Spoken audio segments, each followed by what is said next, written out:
안녕하세요. 암호화폐 및 블록체인 강의의 강철입니다. 바이낸스에서 비트코인이 6,000달러를 뚫고 정착하는데 관심이 폭발하고 있는 상황에서 마치 비웃기려도 한 듯 악재가 터지고 말았습니다. 이러한 타이밍에 해킹을 하는 것을 보면 마치 어떠한 세력이 일부러 특정 시간대를 노리고 공격을 하는 것 같습니다. 해커의 입장에서 한 번에 해킹이 가능하다면 본인들은 만반의 준비를 추가적으로 하고 있을지 모르겠습니다.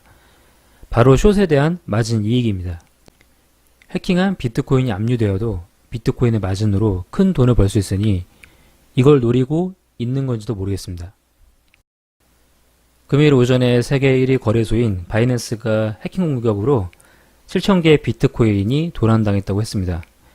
7,000개 비트코인의 현재 시세 약 5,800달러 정도로 대입하면은 약 4천만 달러, 하나로 약 450억 원 정도입니다.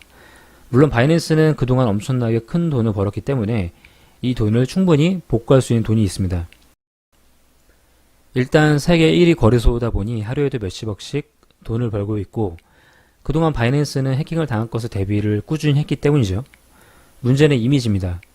바이낸스마저도 뚫려버린 상황에서 그 어떤 거래소도 안전하다고 장담하지 못하는 상황이 되어버렸는데 이렇게 된 이상 거래소는 입출금에 더더욱 민감하게 생각해서 시스템을 구축해야 될 것 같습니다. 정확히는 조금 더 분석을 해봐야겠지만 현재 발표된 것에 의하면 다중 공격을 한 것으로 보입니다. 바이낸스가 워낙 보안이 단단하기 때문에 기존의 거래소와 유사한 방식대로 공격을 하면은 서버 내부에 있는 이상거래 탐지를 하는 프라우드 디텍션 시스템이 차단을 할 것입니다. 그래서 이 해커가 뭔가 거래소를 해킹한 것처럼 보이지 않기 위해서 피싱과 바이러스 공격 등을 통해서 이런 바이낸스를 이용하는 사용자들의 API 주소라든지 아니면은 2단계 인증 코드 등을 탈취했습니다. 이렇게 탈취한 개인정보로 일반적인 사용자인 것처럼 속입니다. 그리고 이 해커는 이미 2% 정도의 비트코인이 보관되어 있던 핫월렛 하나를 해킹했습니다. 그리고 이 모든 것들을 준비하고 있었던 것이죠. 즉, 이 핫월렛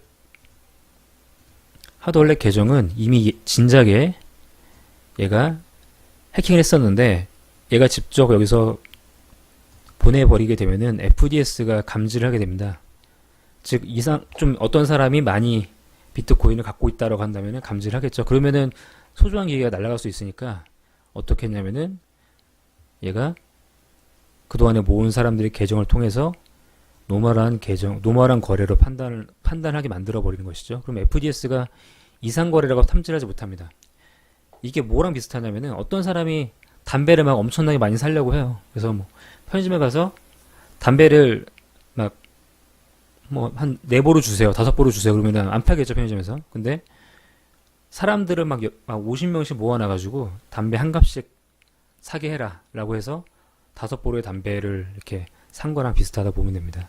그러면은 그 편의점 입장에서는 어떤 사람이 담배를 사재게 한다 생각을 안 하겠죠. 그런 느낌이라고 보시면 될 것 같습니다. 그래서 사실 이게 정확한 것은 아닙니다. 왜냐면은 바이낸스 자체도 본인들이 정확하게 어떻게 뚫렸는지가 아직 답이 나오지 않았는데 대충 얘기를 하는 거 보면은 이런 형태로 당한 것 같습니다. 일단은 2%의 비트코인이 털렸는데 7,000개라고 하는 걸 보면은 전체 월렛에 있는 것은 원래 35만 개가 있었다는 것이죠.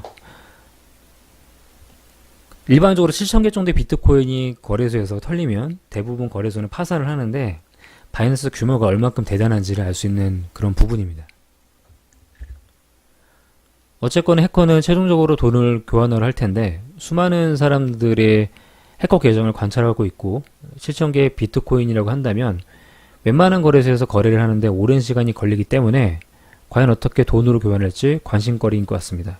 그동안 해커들은 다양한 암호화폐를 종류별로 훔쳐서 거래를 했었는데 이번 해커는 오로지 비트코인만 해킹했습니다. 하지만 실력 자체가 보통 실력이 아니다 보니까 저는 한 사람이 아니라 여러 명의 집단으로 예상이 되기에 사실 이 정도로 어떠한 해킹을 한다는 것은 저는 북한 소행으로 조심스럽게 예측하고 있습니다. 일단 북한 해커들 실력이 보통이 아니고 여태까지 이 북한이 암호화폐를 노린 것은 너무 빈번했었죠. 그리고 국가 자체가 암호화폐 해킹을 장려하는 분위기다 보니까 제가 봤을 때 영순위로 북한 해커들을 꼽을 수밖에 없을 것 같습니다. 게다가 해킹을 하더라도 북한에서 조사를 막을 테니 북한에서 털었다면 사실상 끝인 거랑 다름이 없습니다. 다행히 바이낸스는 그래도 해킹에 대해서 미리 고민을 오랫동안 한 흔적이 보입니다. 바로 투자자들이 거래를 할 때 발생하는 수수료의 10%를 여기 SAF라고 하는 Secure Asset Fund for User라는 곳에 바로 펀드에 넣었기 때문입니다. 이 기금은 바이낸스가 위기가 발생될 때 사용하는데 현재 이 기금은 콜드 월렛에 그러니까 콜드 지갑에 보관되었기 때문에 잘 관리되고 있었습니다. 즉 바이낸스는 이미 예전부터 해킹을 당할 수 있다는 것을 염두에 두고 바로 이 SAF라는 것을 만들었는데 다른 거래소도 오로지 당장의 이익에만 목매지 말고 이런 좋은 제도는 꼭 포함시켜야 될 것 같습니다.